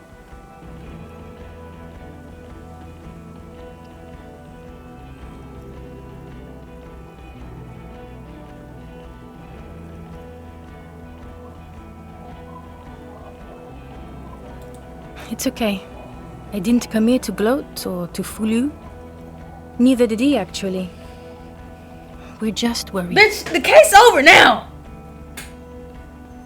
That's right. Worried. I'm always worried about you. Every time you don't show up to work, or when you do but stink. You're a worry fest. She's worried about you. I'm worried about you. Even Special Consultant Backpedal is worried about you. Everyone worries. Instead of working. Oh my gosh. Where have you been all this time there was a mercenary tribunal? God damn it, Harry. You told us to fuck off. You said we're cramping your style. Your detective god. Fuck everything. All we burn. Detect or die. All will burn. Why did you detect or die? Why'd you leave a literal police god? I said all those things. I'm not like that anymore. Yeah, I'll go. I said all those things. I'm not like that anymore. Yes. You're sorry. You're the sorriest cop who ever lived. Nothing has changed, Harry. I've heard this repentance shit 1,000,000 times over. Okay. Yes, I'm Trond Heidelstam. I never said I wasn't Trond Heidelstam. Wait, what was up with the kid then? Mikael? Mikael's my son. His son? What a joke. Everyone is lying to you. Oh, okay, sorry. No problem. So what are you special consulting here? What indeed? I was asked to share my take on some of the more obscure theories developed in Königstein in the 30s. Like partial psychotraumatic amnesia, group personality theory... Oh! He's here to see if you're insane. He is smart. Let's move on. None of this is ringing any bells. The bells aren't ringing because you have brain damage. Trant, this is where you come in. How bad is it? Well, he doesn't have visible tremors, he talks without slurring, he can drive a boat, he's standing, reasoning. All good signs, but complete retrograde amnesia, episodic and semantic. Meaning, you forgot both who you are and the definitions of money, Isola, pound, and so on. As displayed in the station call, our interactions with him, and I don't want to be a snitch, but also mine with him before when Harry did not seem to know who I was. It's all very interesting. Interesting? Yes, interesting.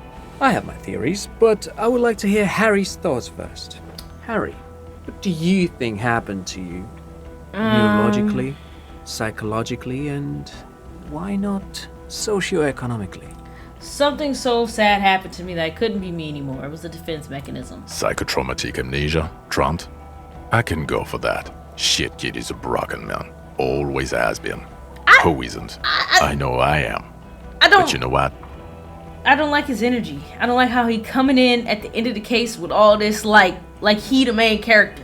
Like he James Bond or some shit. I keep my shit together. Also, I know a person can't wipe their own mind, however traumatic it gets. That doesn't happen. You're lying, or insane, or both. But Detective Vigmer, he has blanked out before. Yes, a couple of times. After some of the more serious benders. One was after the two drunks case, the other when we looked into that mural. Interesting. So at first he dipped his toes into it, prepared. That's where he would have gotten the idea, yes. Practice. And then he used alcohol to get there, so to speak. Makes sense. What do you mean? If you will open your ears instead of just fucking... Well, here is my theory. What if this is an absolutely normal reaction to the world we're living in? What if this is not a significant anomaly at all? Something to be explained, approached as a defect? Look at the sensory input here. Look at the ruins, the neon. Listen to the radio, the multitudes, the people. Live here for 40 years. As a police detective, he's like a magnetic reader on the world tape, to borrow a known metaphor. Harry's been pushed flat against it. Total input. Hardwired to the free market. He just needed for it to end. Okay, Trent, thank you. That's absolutely meaningless. I'm glad we brought you. Will he or will he not be able to work in the major crimes unit? Is he a cretin now? I want to know that. He's not a cretin, and he is able to do work. If not in his previous leadership role, then as a line detective. Okay, what now? Now nothing. Now we're just going to stand here. Really? No. Now we discuss that. What the fuck did you do to a motor carriage? Why is it there, Harry?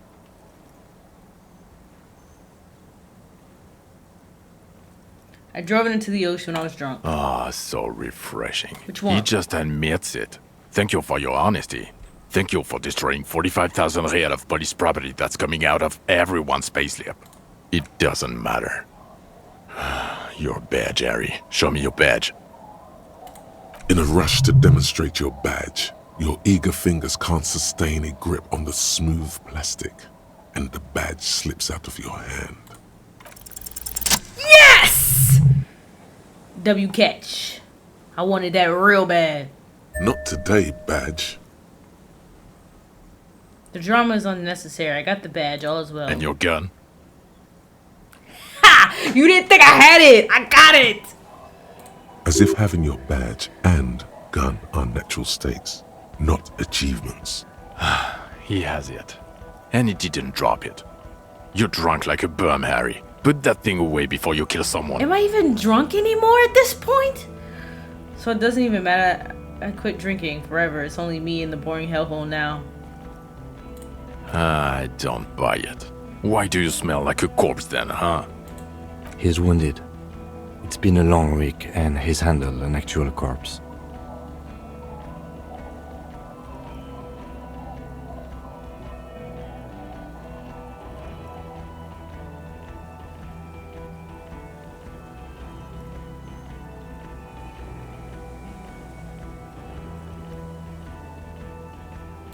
I don't believe you. You're drunk. You let a suspect escape, a certain Classier, because you were too drunk to assess a flight risk. Oh my god! Who? What? He's blowing me! We've read the report, Sari. Lieutenant Kitsuhagi's. We know. Not taking her in was the right thing to do. She gave a vital clue that led us to the island. Yeah, I let her go. It's just a small detail in a huge case you know nothing about. Sure, if it's part of your master plan. Let's not even get into the other suspect who also escaped. Another detail? Or the fact that you're Everclear's little peony now, doing I don't know what for him. That's small-time stuff. That's nothing. That's a humorous anecdote. compared to the 7 people who were gunned down. The streets are literally red with blood, Harry. It was fucking mass murder. And where were you? He did everything he could. We did everything we could. The company hired unvetted mercenaries. Lieutenant Dubois got between them and the locals. Here comes the cavalry. He did so at considerable risk to his own life. He was shot and survived only because of his armor. We stopped an execution, not a negotiation. The loss of life was minimal compared to what it could have been. Yeah, it was a massacre. We got wiped. Where the hell were you? Don't make this harder for yourself. Them. Thank you for the input, Lieutenant Kitsuragi. I didn't mean to suggest you didn't handle the situation. He thinks of apologizing, but decides against it. You've spent the week with him on this case. What is your take? Alright, Kim, don't let me down. On the case? On Lieutenant Geoffrey Dubois. Well, the drinking, the gun losing, also losing the badge. That's all true. Although he has not been drinking on the job this week. See? 1 week. Gotta start somewhere, don't you? Then there's the self-flagellation issue. He likes to apologize, profusely, making it sound like he's guilty of at least first-degree murder. It's not a good communication strategy for an officer. It's worrying, especially considering his political views. Detective Dubois is, as you may know, a Mazovian socio-economist. He wants to liquidate the ruling class, which, again, for a police officer, is a little odd. You got something good to say, Kim? You should yell something. That's not a good idea. Yes, let's let the big boys talk. And then there's the motor carriage in the sea, something I was not present for. But despite all this, he is a great detective. One of the best I have seen, in fact. Damn, Kim. Gee. He can talk human beings into telling him anything, and he doesn't stop.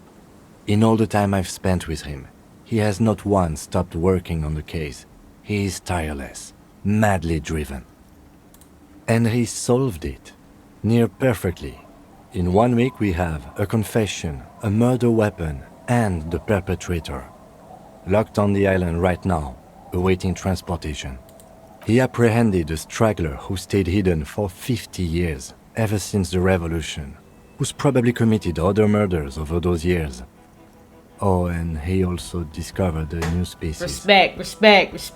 Let him know. A new species? Now you care. A colossal stick insect. It was on the island, camouflaged as the reeds. It unfolded from the reeds. I think we may be dealing with the Insulindian phasmid. He takes out the photo of the phasmid and shows it to the officers across the yard. The wind blows, flapping the glossy rectangle in his hand. As you can see, it's about 3 meters tall. In fact, we think it may be the largest land invertebrate ever discovered. Boom shakalaka is crazy. I'm gonna keep it quiet. Fucking hell is that? Is this somehow connected to the case? The killer did not seem to be aware of the phasmid's presence. Exhibiting a strange, atypical dementia, he fell into a stupor after its appearance. He became near catatonic.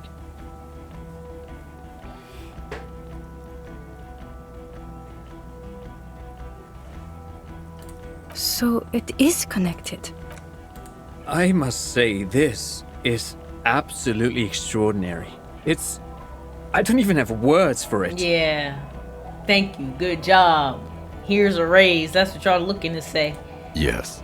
It really does make it hard to fire the drunk.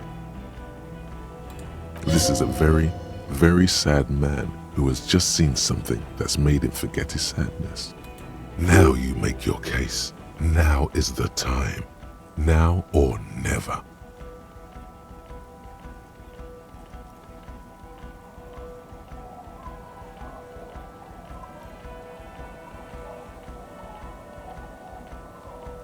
Lilianovich.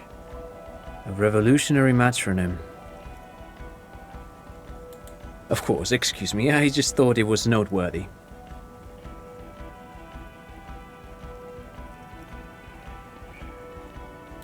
Jealousy. I thought this Lilianovich was an old man. To have been hiding for 50 years. Like 70-something? A strange psychosexual fascination, the result of spending all this time in solitude on the islands of this bay. And trauma too. He himself gave a political reason. In his mind, he had killed an enemy combatant. Also, we have ballistics from the gun, matching the bullet found in the dead mercenary's head, and 2 officers on the scene that Mr. Dross confessed to. It's a clean win. It's way more than that.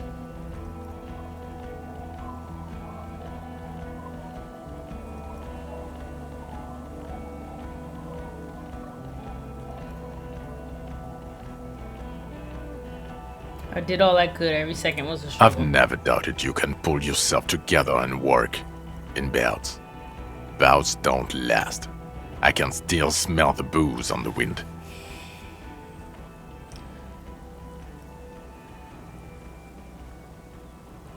There was also a dead man on the boardwalk, a missing person Yes, I found. yes. Fallen through a gap in a boardwalk. Drunk. The body was transported to Precinct 41, our morgue. I did that. I had Tilbrook and Mullins take care of funeral arrangements and family stuff. You're not the only cop in the world, Harry. This all comes back to us. Bro, we're not talking about everybody else. What is your problem? Still, good work with the missing person Thank detective. you. Thank you. It's still a point for you. No denying it.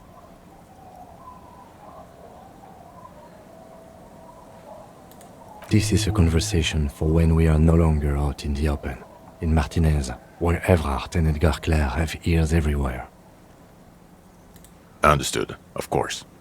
But a case against Everard would be big. I would prefer not to partake in anything union-related, for political neutrality. All right, brother. I don't know what a Doom commercial area is. Nothing. Yeah, honestly, it doesn't sound too important. Shut up, shut up. Since it's not connected to the case Blah, blah, blah, or blah. a giant living organism. You're so annoying. Female? What makes you think so? You had to see it. It had the subdued colors of a female. And the nesting behavior too, I think. Incredible. Were there eggs in the nest? No eggs, brother. Not as far as I could see. There were other things there, though. Yes, but also reed-colored, beige and brown, a little green on the outside. After unfolding from a single stalk, it still retained parts that looked like reed tufts on its limbs. Period. So now Kim give a like what? Incredible. The PR value of this is exceptional. Carp discovers new species. Maybe even discovers the Insulindian phasmid. No, that's too much. This would really help with some of the problems we've been having. Absolutely, this is great. This does not say vigilante murderers I to thought me he at all. was This like a says scientist. Science, news, human interest. What are you talking about? PR. You know, it's a really good thing you have that photo. Without it, You're doing good here. Perhaps only for a moment, but still. We gonna wrap it. Quit while you're ahead? Yeah, Or no? quit. I don't want to, but you discovered a new species and solved the murder. The fact that the species is number one, like when I was sitting here for another thing, was killing me. So I have to. Jude, Anything that ends the trial is okay with me. You haven't been drinking, she thinks. So maybe this time. Agreed. The public relations potential of this is too valuable to let go. okay. We have vehicles in the square, and the perpetrator needs to be taken into custody. Let's go. Now you will finally get to know who you are. Wait, I have a few questions before we go about who I am. The man looks westward, impatiently.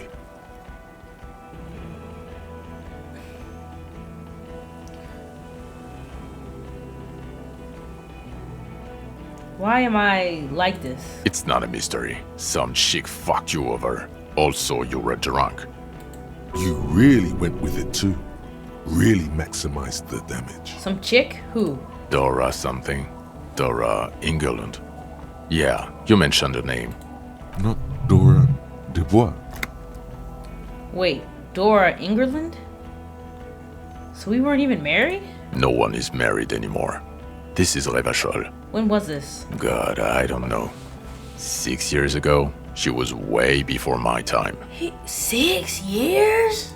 6 years and you haven't gotten over it. What the hell is wrong with you? Yeah, or 7. You're not doing too good there. It's an old man thing. 2 old years equals 1 normal year. That and Dora Engelund really tore you a new one. A big one. Who was she? Incredibly bangable. She was incredibly a beautiful bourgeois woman. Wayfish. Like a Welkin, basically. He can't be for real. He cannot be dead ass. Heartbreak, Welkin. Pain, Welkin. I've only seen a picture, but it's obvious you formed a real spiritual connection with how pretty she was. One you never recuperated from. Or maybe he liked her as a person? Like, what the fuck are you... Look, the sun is about to go down. It's time to go home. I think she taught in the Académie des Arts, east of the river. Way east. Hard to say which came first, the middle-class chick or the drink. Egg and the chicken kind of thing. My point is, you need to see a psychiatrist about this shit. Not a psychologist. Several degrees harder. Is there something harder than a psychiatrist? A forensic psychiatrist? Go talk to that.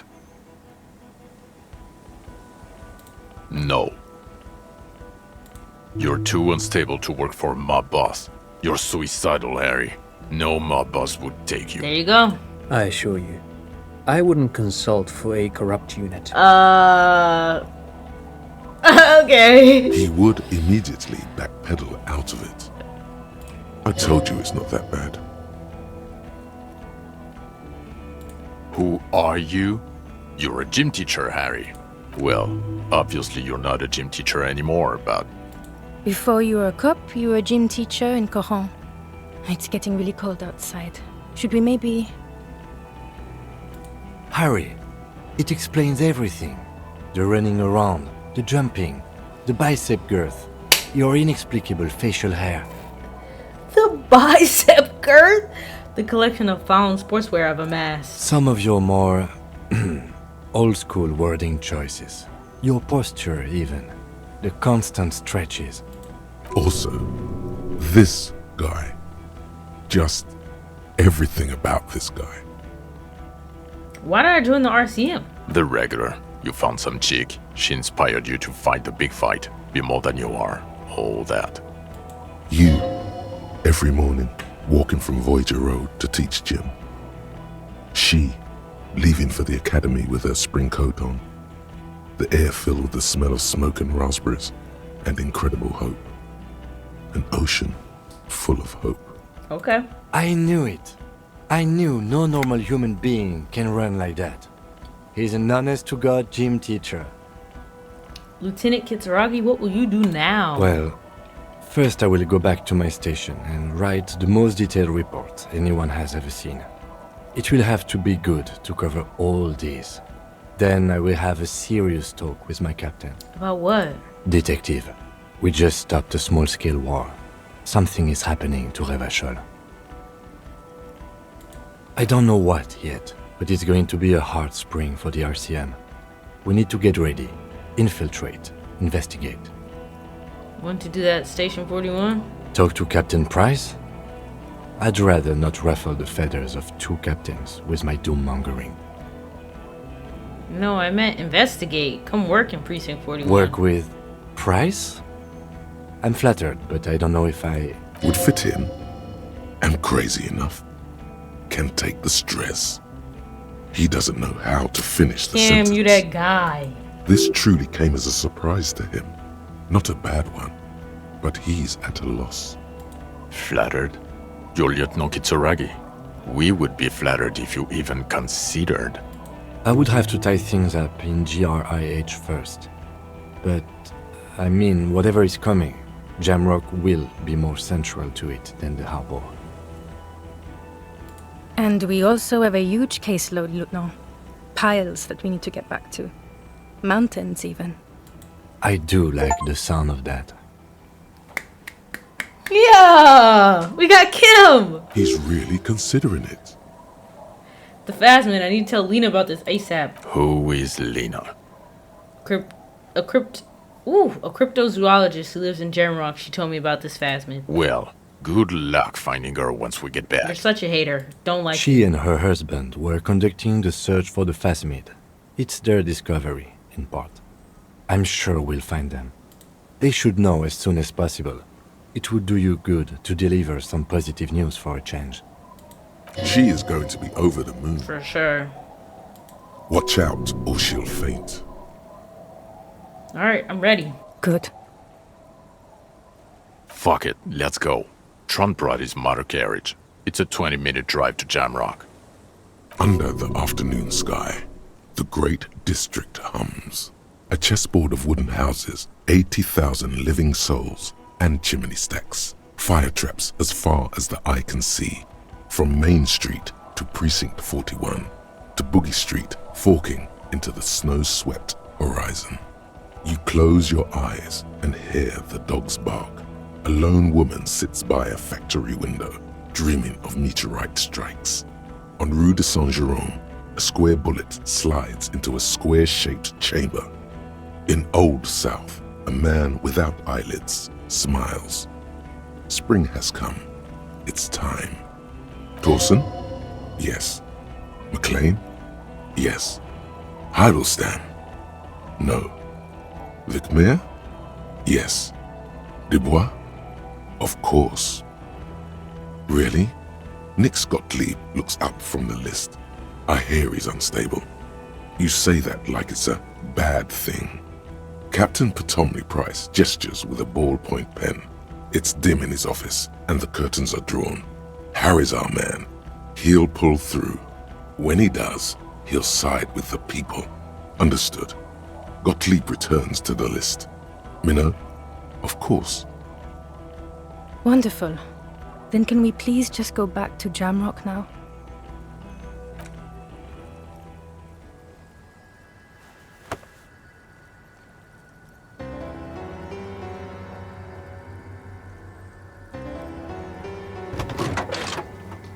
Why is this music so sinister, though?